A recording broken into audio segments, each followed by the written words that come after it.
برج اکرب Scorpio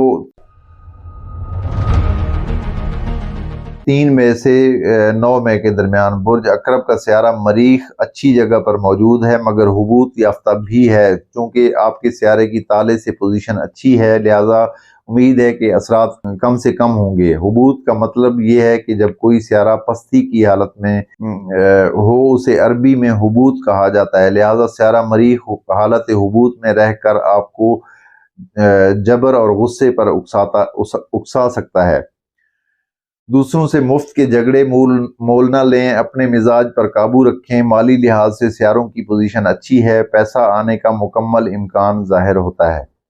تاہم سیارہ مشتری اور مریخ کی نظرات آپ سے فضول خرچی کروا سکتی ہیں۔ کاروبار کرنے والے فائدے میں رہیں گے، شریک حیات سے تعلق اچھا رہے گا، محبت کے معاملے میں مایوسی ملے گی یا معاملات محبت میں سست روی رہے گی۔ حکومتی ملازمین کو آسانی ملے گی اور غیر سرکاری ملازمت کرنے والوں کو ترقی کا امکان نظر آتا ہے۔ نئی ملازمت کی تلاش کرنے والوں کو کامیابی ملے گی۔ پڑوسیوں اور عزیزوں سے تعلقات بہتر رہے گا۔ سفر کرنے والوں کو دشواری کا سامنا ہونے کا امکان ہوگا۔